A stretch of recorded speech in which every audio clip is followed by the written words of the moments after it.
Hello, adventurers! My name is Chance, welcome to my Spellbook, and thank you for tuning in to the 6th episode of our background series. If you've missed any of them, please just check out the playlist either at the end of this video or in that little eye icon up top there if you can see it. And yeah, today we're going to be talking about the Boros Legionnaire, which is found in the Guildmaster's Guide to Ravnica, much like our previous video. If this is the first one you're viewing, however, the Guildmaster's Guides to Ravnica backgrounds were met with a decent amount of controversy just because they do extend the spell list. I don't think it's too big of a deal personally, however, some DMs I've spoken with got a little bit upset about it, but I don't know. It's up to the DM, I guess, but for the most part, I don't see too much of an issue with them. Now let's quickly move on to the description here. As a member of the Boros Legion, your life is devoted to the service of angels and consecrated to the work of establishing justice and peace on the streets of Ravnica. Basically, you're kind of a do-goody for the most part, typically charismatic, basically the more stereotypical version of a paladin, or maybe even a cleric. Very good stuff overall, though. Taking a look at the extended spell list now, you get Firebolt and Sacred Flame as a cantrip, Guiding Bolt and Heroism as first level spells, Aid and Scorched Ray as second, Beacon of Hope and Binding Smite as a third, and fourth is Death Ward and Wall of Fire, and at fifth you get Flame Strike. There's a lot of good ones here, notably Guiding Bolt is particularly strong. Taken off of the Cleric spell list, it is just a great overall spell. There's a couple ways to get it in a couple other classes as well. The Celestial Patron for the Warlock, for example. So giving it away with this particular background, I don't see too big of a deal, but I don't know, it's probably one of the better ones on this list overall. Now let's move on here to its mechanics. Under skill proficiency, you gain access to athletics and intimidation, which is certainly very useful. The athletics just in a general sense, and the intimidation very useful if you're trying to, shall we say, discourage certain individuals from doing bad acts. Very good stuff overall. Now, under tool proficiencies, you get one type of gaming set, whatever tickles your fancy, really. If you're from nobility, then maybe dragon chess might suit you, but if you're really not, maybe dice or a set of cards would work fine, but up to you as the player, of course. Under languages, choose one of Celestial, Draconic, Goblin, or Minotaur. This is fairly common in a lot of the Ravnican backgrounds. They'll provide more or less the same. Celestial is relatively unique to the Boros Legionnaire, however, and I feel like most people tend towards that direction. Having an exotic language is kind of hit or miss in the grand scheme of things.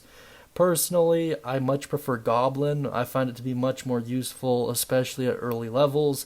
However, for higher levels of play, it wouldn't be surprising if Draconic and Celestial took a forefront, but it depends on your game world, and as a result, it's probably worth bringing up in your Session 0. Now let's move on to its equipment. You gain access to a Boros insignia, which identifies you as a member of the guild. You get a feather from an angel's wing, a tattered piece of a Boros banner, probably found in a famous battle or some sense of initiation, a set of common clothes, and a pouch containing a humble 2 GP. Sad. That's one of the lower ones that we've covered. I think it might actually be the lowest. I think even the Urchin gets 10 GP. So I don't know what to tell you. A lot of this is just likely due to the fact that you're just a working man. However, there is something involved in their feature that compensates for this, in my opinion, more than enough. So let's check out its feature. This feature is called Legion Station. You have an established place in the hierarchy of the Boros Legion. You can requisition simple equipment for temporary use, and you can gain access to any Boros garrison in Ravnica, where you can rest in safety and receive the attention of medics. You are also paid a salary of 1 gold piece per week, which, combined with free lodging in your garrison, enables you to maintain a poor lifestyle between adventures. Very good stuff. Needless to say, if you've checked out the previous video, a lot of the pitfalls apply here as well. A lot of the Ravnican backgrounds are focused in the city of Ravnica. And because of that, it gets called into question from time to time how useful they are out of that particular area. A good way to tweak this and homebrew it so that it's not really detrimental is to just make it where Boros Legionnaires are just universally recognized as being general do-gooders, and any salary paid to them within that 1 gold piece per week can just be billed back to the Boros headquarters, and they will be reimbursed and maybe even provide some other sense of compensation. But that would of course happen behind the scenes, so for the party they wouldn't really need to worry. And in order to collect this 1 GP per week, all they would do is just need to drop into any police station or jailer or however your world is set up and just collect their fee there with some letter of authenticity that says the first whatever day of this week, and then they'll provide a stamp. Some way of verification would probably work out best, but that depends on how your world is working, and don't feel afraid to incorporate magic in there in some sense or another. Very good stuff. Overall, I think this feature is pretty strong. It's very real-world-esque, and I find a lot of dungeon masters are striving for that these days, which is certainly not a bad thing by any means, and this would go a long way in terms of maintaining your lifestyle, or even getting equipment depending on where you start out and what your dungeon master lets you have. Very cool stuff. Now let's move on to some suggested characteristics here. Under a personality trait, I treat my weapons, uniform, and insignia with reverence, for they are gifts of the angels. Under ideal, I put conviction. Anything worth doing is worth doing with your whole heart, and that will tip you towards a lawful direction. Under bond, my fellow legionnaires are my family. And under flaw, I see everything in clear-cut black and white.